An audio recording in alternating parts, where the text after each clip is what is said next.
they caught President Obama absolutely cold, Tulsi Gabbard. What they did to this country in 2016, starting in 2016, but going up all the way going up to 2020 in the election. They tried to rig the election, and they got caught. And there should be very severe consequences for that. You know, when we caught Hillary Clinton, I said, you know what? Let's not go too far here. It's the ex-wife of a president, and I thought it was sort of terrible. And I let her off the hook, and I'm very happy I did. But it's time to start, after what they did to me, and whether it's right or wrong, it's time to go after people. Obama's been caught directly. So people say, oh, you know, a group. It's not a group. It's Obama. His orders are on the paper. The papers are signed. The papers came right out of their office. They sent everything to be highly classified. Well, the highly classified's been released. And what they did in 2016 and in 2020 is very criminal. It's criminal at the highest level.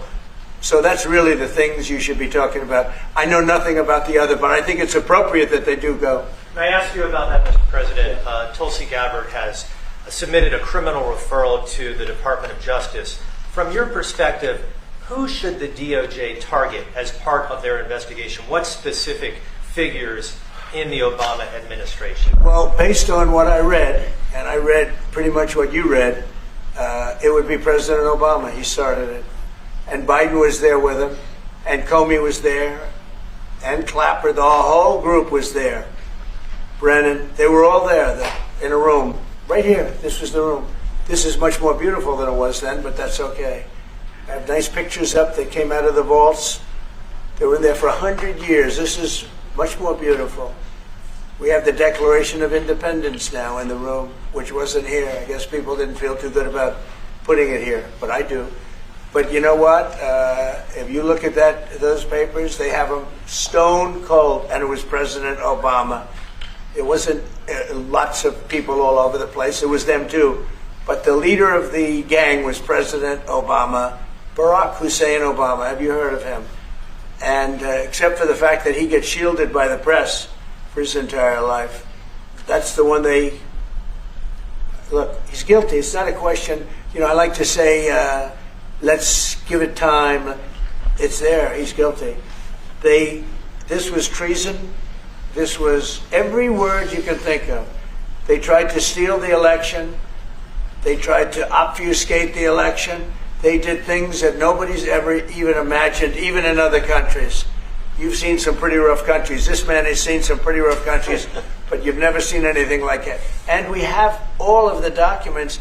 And from what Tulsi told me, she's got thousands of additional documents coming. So President Obama, it was his concept, his idea, but he also got it from crooked Hillary Clinton. Crooked is a $3 bill. Hillary Clinton and her group, the Democrats, spent $12 million to Christopher Steele to write up a report that was a total fake report. Took 2 years to figure that out, but it came out that it was a total fake report. It was made up fiction. And they used that. The one thing they weren't able to do was and probably the only thing I respect about the press in years is the press refused to write it before the election. They refused to put it in. The Steele report was a disaster. All lies, all fabrication, all admitted, and admitted fraud. She paid $12 million, and the Democrats, for that report to a wise guy named Christopher Steele. He wrote a phony report, and they wanted to get that report in before the election.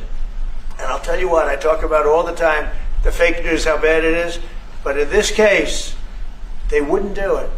They saw it, they read it, and they said, we don't believe it. And it was only after, substantially, like a month and a half after the election, that it got printed, and it was a big wisp. It was just like a bang of nothing, because the election had ended.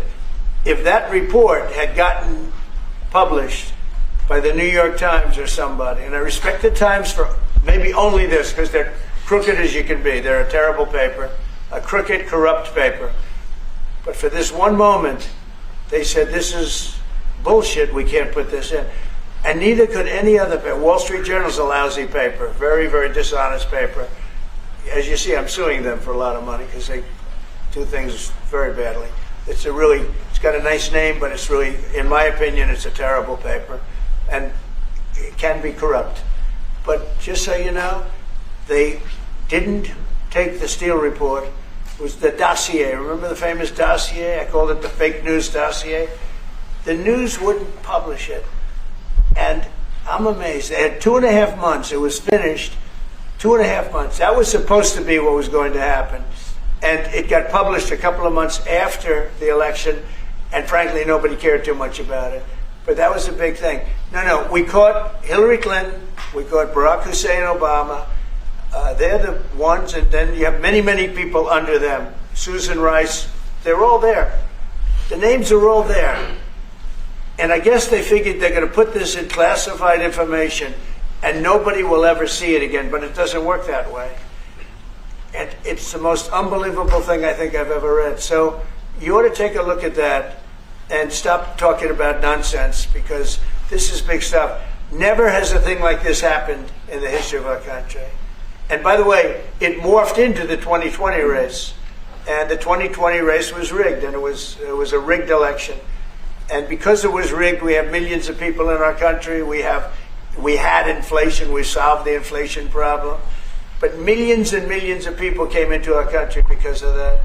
And people that shouldn't have been, people from gangs and from jails and from mental institutions, people that we don't want in our country, people that we're getting out, dangerous people. 11,888 murderers, many of them 50%, more than 50%, murdered more than one person. I hate to say this with such a distinguished guest, but you know, they asked me a question. I got to answer the question. No, Barack Hussein Obama is the ringleader. Hillary Clinton was right there with him, and so was Sleepy Joe Biden, and so were the rest of them. Comey, Clapper, the whole group. And they tried to rig an election, and they got caught. And then they did rig the election in 2020. And then because I knew I won that election by a lot, I did it a third time, and I won in a landslide. Every swing state won the popular vote. But I won that all the same way in 2020. And look at the damage that was caused.